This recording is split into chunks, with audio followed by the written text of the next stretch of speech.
These 5 brutal truths explain why you're doing everything right, eating healthy, working out, curbing cravings, but your body still refuses to change. You're not crazy, you're just being misled. I spent 3 years stuck in that same cycle. It wasn't until my health hit rock bottom that I started questioning everything I thought I knew. What I found shook me. The problem wasn't me, it was the advice I was following. And once I unlearned it, the weight finally came off. Within a year, I had reached the body I had been chasing for years. And if you're willing to sit with some uncomfortable truths, the same can happen for you. Because I've seen it happen over and over again for more than 1,000 clients who thought they had tried everything. Let's start with the brutal truth that's probably holding you back the most. And no one on social media is going to tell you this, because what social media does really well is box you into a problem. Sound familiar? Slow metabolism? Good luck with this crazy tight plan. In your 40s, it's perimenopause, that's what's killing your fat loss. Or 50, forget it. Menopause wrecks everything. Have PCOS? You need a totally different approach. Keto for women, detox for men, and yet, here's what I've seen coaching thousands of people. 2 women, same age, both with a slow metabolism. One lost fat effortlessly after a few meal balance and timing adjustments. The other had to relax her body through recovery and self-care before her body responded at all to weight loss attempts. Same label, completely different solution. And I've seen the same pattern among men, women with PCOS, menopause, even those on the exact same medications. So what's going on? The truth is, for women, for hormones, for PCOS isn't a plan. It's a marketing label. It works exactly like astrology. You plug in things you can't control, your sex, your age, your medical condition, and out pops a neat little script for what to eat and when. No trial and error, no thinking, just certainty. Now, don't get me wrong. Yes, you are a woman, you are in a slower metabolic state, you are going through menopause. But so is the woman sitting next to you, and her body might need the exact opposite of what works for you. The label doesn't define your solution. It just gives you a false sense of certainty. And that feeling of, I already know what to do, is what keeps most people stuck. Not because the label is wrong, but because it stops you from looking beyond it. So how do you figure out what actually works for your body? That's what the next 4 brutal truths will show you. Starting with the one that changed everything for me. You know how when you're searching for weight loss advice, you find videos saying, it was only when I relaxed and started intuitive eating that I finally lost weight. So you try it, but then you realize, it's really hard to know when you're full. You keep eating till you're stuffed. So you think intuitive eating doesn't work for me, and the search continues. Next, you find keto. It sounds way easier. Clear rules, no confusion, just eliminate carbs. Until you hit a week full of stress and social events. And now the plan completely falls apart. And on the cycle goes. Find a new method, try it, fall off. I used to think, how come all these methods work for everybody but me? Here's why. Weight loss is a compound skill, meaning it consists of many skills that when practiced together cause weight loss. When you hear a method work for someone, it's because they already had the prerequisite skills for that method. Just like you can't take Calculus 101 if you haven't passed the prerequisite pre-calc class first, a method won't work for you if you don't have the prerequisite skills for it. But unlike math, nobody, except for us, LOL, has put together a clear list of the 101, 201, and so on skills for weight loss, which is why the prerequisite skills are unconscious competence for people who succeed at a method. They're not even aware they have them, and so they don't check if the person they're recommending that method to has the prerequisite skills to succeed too. Here's the truth. It's not that a method doesn't work. It's that your skills aren't there yet, and no one told you that's normal. After all, if you already had the skills, you'd already be at your dream body. This was the shift that changed everything for me. From thinking, why can't I stick to this?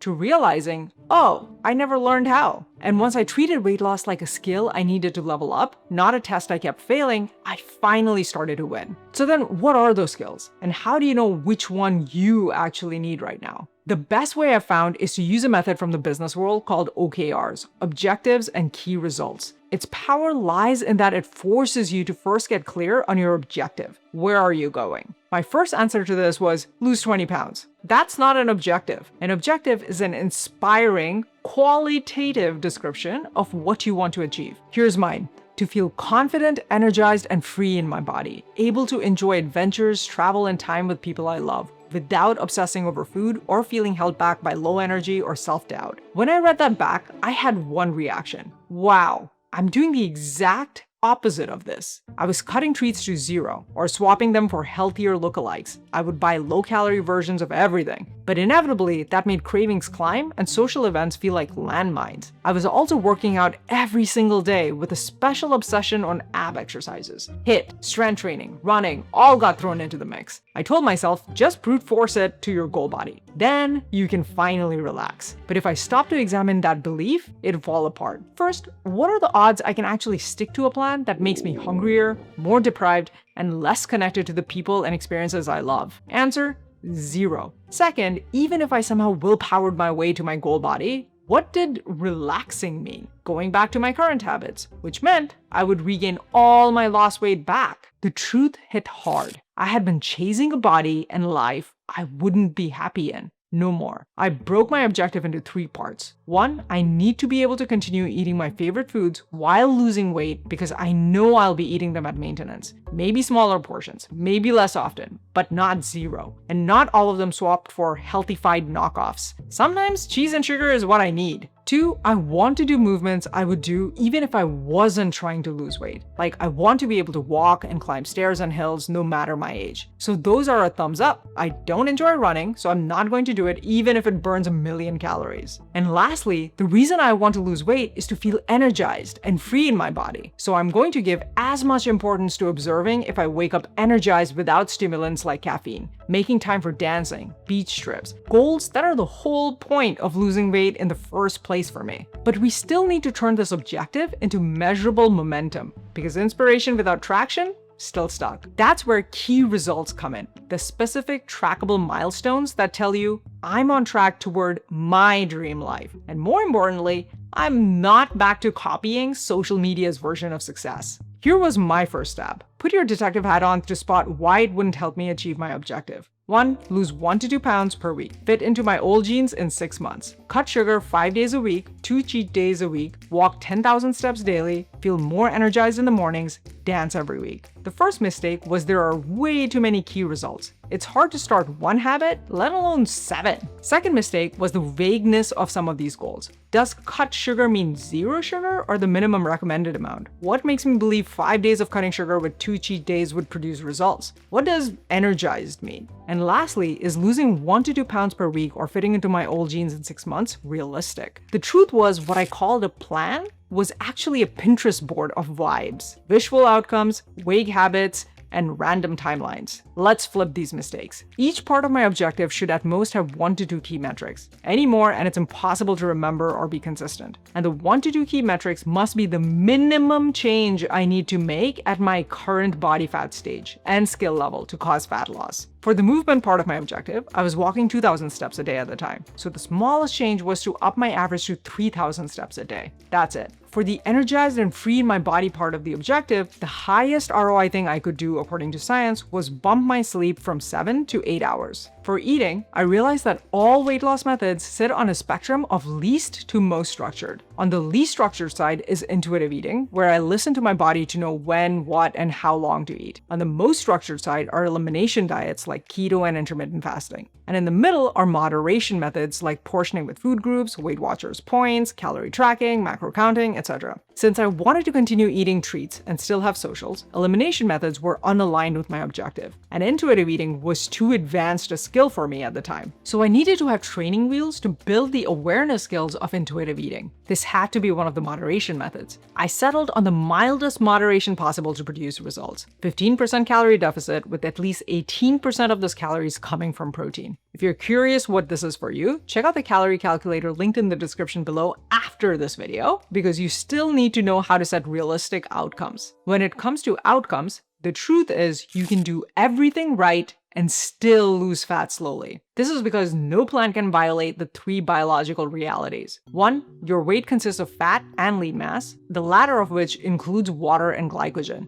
These last 2 fluctuate a lot day to day, and some people are more prone to holding on to water and glycogen for days, maybe even weeks. As a result, we have seen these 3 patterns to be normal even if one sticks to their plan consistently. The first pattern is of a body which only retains extra water and glycogen about once or twice a month. This could be due to a period for women, but men also see this for some reason. The second pattern is a body which holds onto water and glycogen, but only in an amount that's about equal to the fat loss per week. This makes it look like you're in a plateau, and then drops the water and glycogen, causing there to be a big weight drop eventually. And the last pattern is one where the water and glycogen retention is extra after a period of fat loss, thus the weight gain, and then about the same as the fat loss. Then if you persist on the fat loss, it drops the water and glycogen, causing a big weight drop. If you stuck to your plan, you're actually losing fat the whole way, but it's just not visible if you're only tracking weight. The body fat tracker I've linked in the description below can help you know when it's lean mass that's keeping your weight up and not actual fat gain. But note that the tracker is not a body scan, and so it can report fat gain when there wasn't one. So sometimes you just need to trust your plan and wait it out. I'll tell you in a bit how long to wait it out. The second reality is that as you get leaner, your body can also switch from being in one pattern to another. And the last reality is that even if you look at just fat loss, not weight loss, you lose fat faster at the start, then it slows and slows until you hit a real plateau, not the temporary ones like in the 3 patterns. This should happen every 3 to 4 months, which means something in your plan needs to be switched up to break through. So how do we set an outcome key metric when it's hard to predict fat loss per week? There are 3 types of goals. Numerical goals, like losing 20 pounds in 6 months. This only works when we can predict that X amount of effort will always yield Y amount of result. This is not the case for fat loss. Pass and fail goals, like losing 1 pound per week and calling it pass if I hit it, fail otherwise. But again, fat loss is uncertain. And lastly, trend goals. These measure the direction of the change, meaning if I lost any fat at all, it's a positive, else a negative. This is the type that is best for capturing goals that vary a lot, like weight loss. And we want to extend this to if I lost any fat at all over 3 weeks, it's a positive. We have found 3 weeks to be the minimum amount to wait before knowing if you're at a true plateau. But what do you do when you're in a true plateau? You can do it in 2 ways. One, if you want my help shortcutting through all the trial and error to nailing sustainable fat loss, then learn more about my weight loss program in the description and comments below. Or if you want to DIY it, then you don't want to ignore this video where I use real-life case studies to show what we did to get our clients in the 4 metabolic types to break past their plateaus and keep losing fat. Because you don't want to be doing the wrong thing for your body and stay stuck in a hamster wheel. So you don't want to miss the complete step-by-step breakdown here. And always remember, you can do it.